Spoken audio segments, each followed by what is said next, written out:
The Viet Cong had the perfect ambush. They had chosen the ground, a narrow canal bank deep in the Mekong Delta, mangrove pressing in on both sides. The kill zone measured in feet, not yards. They had the angles. They had the surprise.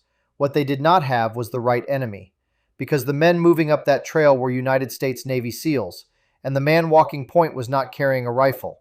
He was carrying a shotgun, rebuilt in a military arsenal to do exactly one thing: throw a flat wall of buckshot sideways across the entire width of the trail at the height of a man's chest. He did not need to find a target.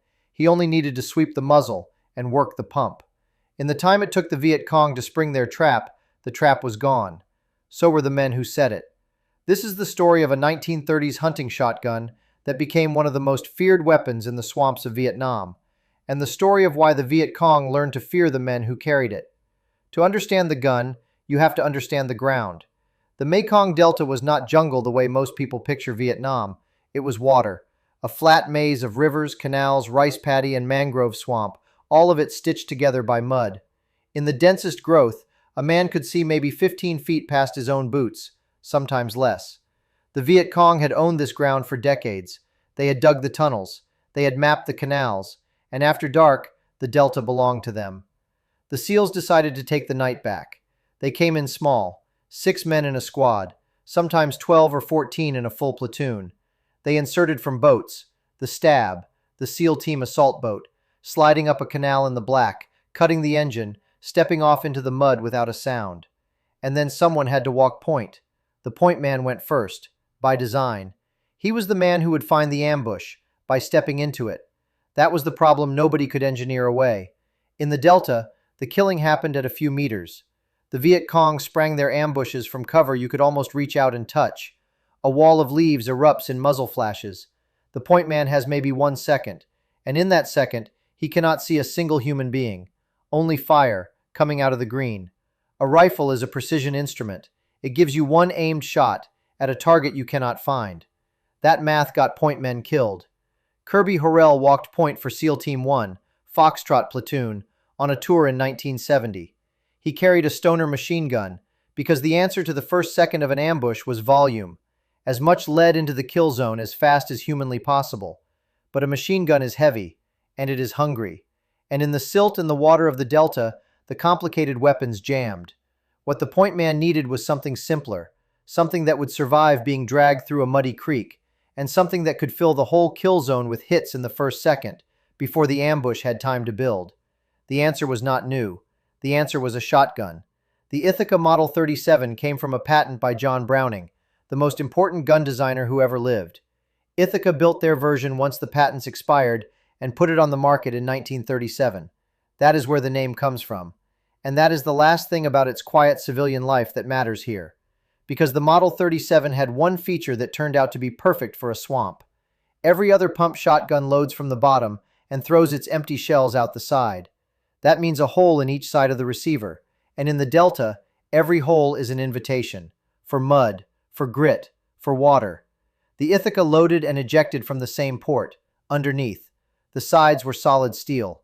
The SEALs called the standard model the Featherlight, 12 gauge, 20-inch barrel, a simple bead sight, under 7 pounds. You could drop it in a creek, pull it out, shake it off, and it would still fire. Chief Petty Officer James Watson found that out the hard way, and he never forgot it. Watson was a plank owner of SEAL Team 2, there from the very beginning, and he did 3 tours in Vietnam. Some SEALs carried the Remington 7188, a shotgun that could fire on full automatic. On paper, it was the more impressive weapon. In the mud of the Delta, it jammed and jammed and jammed. The Ithaca just kept working. So Watson kept the Ithaca, and then the Navy made it worse, for the enemy. At a military arsenal, armorers took the gun apart and rebuilt it for the Delta. They extended the magazine tube. A stock gun held 4 rounds. The rebuilt gun held 7 in the tube and 1 in the chamber. 8 shots, before a reload. Then they bolted something onto the muzzle that did not belong on any hunting gun. They called it a duckbill. Hold that word. Because the duckbill is the whole reason the Viet Cong learned to be afraid. A normal shotgun throws its pellets in a circle, tight up close, spreading as it travels downrange. The duckbill was a flattened steel choke, shaped exactly like its name, and it took that circle and crushed it into a horizontal oval. The shot no longer flew in a ball. It fanned out sideways. A flat line of lead, spreading left and right, at roughly the height of a man's chest. Now picture the point man again. That first second of the ambush. He does not have to find the man in the leaves. He sweeps the muzzle across the front of the kill zone and fires. And the duckbill lays a wall of buckshot across the entire width of the trail. The first time a squad watched that pattern work, it sold itself. A test round into the brush did not punch a neat hole. It cut a swath, a horizontal scythe through the nipa palm, shredding everything at chest height across a span no rifle could cover. Watson loaded his with number 4 buckshot, smaller pellets than the standard double-aught, but where a shell of double-aught gives you 8 or 9 pellets, a single shell of number 4 buck packs around 27. With the duckbill, that meant the most projectiles possible, thrown across the widest possible line. He cut the wooden stock down to a pistol grip with his own hands, and he named the gun Sweetheart. By 1968, the SEALs were running the Delta the way the Viet Cong used to. On the 26th of March 1968, a SEAL element went ashore on Tan Din Island in the Bassac River as part of an operation called Bold Dragon 3. The target was a bunker complex, fortified positions dug into dense growth. This was the shotgun's natural ground. Clearing a bunker line is close work, hooch to hooch, inside grenade range, where a target appears for half a second and is gone. A rifle is too slow and too precise for that half second. The shotgun was built for it. Watson said it plainly. He made the shotgun his weapon for close-in fighting, especially around the hooches, because at the range they fought, the spread of the shot covered whatever way the target moved. You did not have to be perfect, you had to be fast. The gun forgave the rest. But the moment that defined the weapon was the ambush, the one the Viet Cong started and the SEALs finished. Picture it the way the men who lived through those fights described them. A 6-man squad moves a canal bank at last light, mud sucking at every step, the point man reading the ground, the others spaced behind. The mangrove a black wall on both sides. The wall opens up, automatic fire, point blank, from cover a few meters away. The classic Delta ambush, a straight line of guns laid across the trail, built to catch the whole patrol in a single sheet of fire. Against most units, it worked. Against this one, the point man dropped to a knee and brought up the Ithaca. He did not search for a target. He swept the muzzle along the tree line and worked the pump as fast as his hand could move. Boom, rack, boom, rack, boom. Not the buzz of a machine gun, a heavier sound, flat and deliberate and final. Each shell threw 27 pellets in a flat line across the kill zone. 8 shells in the gun. Better than 200 pellets fanned out at chest height, sweeping across the exact ground the Viet Cong had chosen to die on. The fire from the tree line did not build. It stopped. Here is the part the textbooks skip. Why it worked. It was not magic. It was geometry. A linear ambush is a line of men. A normal shotgun blast is a circle. It covers one man and wastes half its pellets above his head and below his feet. The duckbill turned the circle into a line, and a line of shot, laid across a line of men, hits all of them at once. The Viet Cong had arranged themselves into the exact shape the weapon was designed to destroy. An M16 put 1 bullet down range per trigger pull at a man the point man could not see. The point man's 8 shells put more than 200 pellets across a wall he could not miss. And then there was the other gun. More than one SEAL told the same kind of story. The fancy automatic shotgun, the 7188, choking on Delta grit at the worst possible moment. A dead weapon in a man's hands, while the world came apart around him. And next to him, the plain old Ithaca, dunked in the same filthy water, running like it was back on the range. In a firefight, the most beautiful weapon in the world is the one that goes bang. The Ithaca always went bang. The Viet Cong had a name for the SEALs. They called them the men with green faces. For the camouflage paint the SEALs smeared on before a night operation. It was not a compliment. It was the name you give to a thing that comes for you in the dark. They put bounties on their heads, hard currency, for men who were rarely seen and almost never caught. Think about what that means. The SEALs were a tiny force, only 4 or 5 platoons in the entire country at any one time.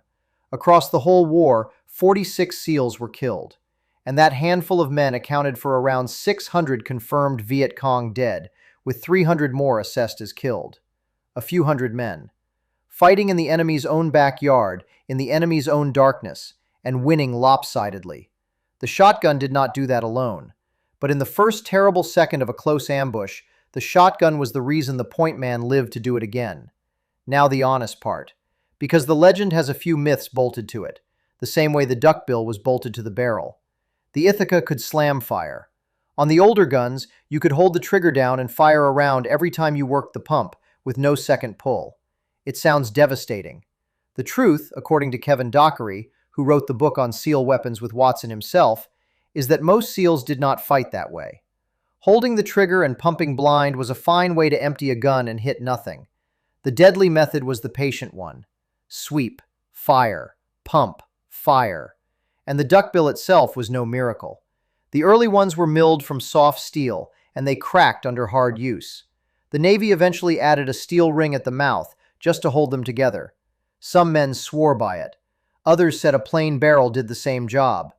It worked best with number 4 buck, and not at all with a slug. The shotgun was a specialist. Past close range, it was outclassed. It was a tool for the first few meters of a fight. But in the Delta, the first few meters were the whole fight.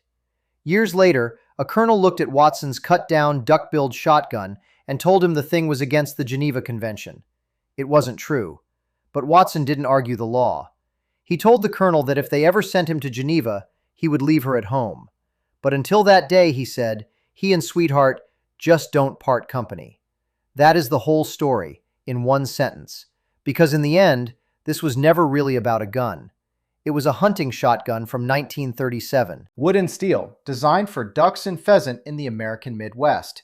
But in the swamps of the Mekong Delta, in the hands of a man who knew the next wall of leaves might be the last thing he ever saw, it became the most reliable friend he had. The one thing that always answered when he needed it to. The Viet Cong built the perfect ambush. They chose the ground and the angle and the moment. They just never heard the man with the green face step off the boat. And by the time they pulled their triggers, the point man had already swept his muzzle across the dark, and the swamp had gone quiet again.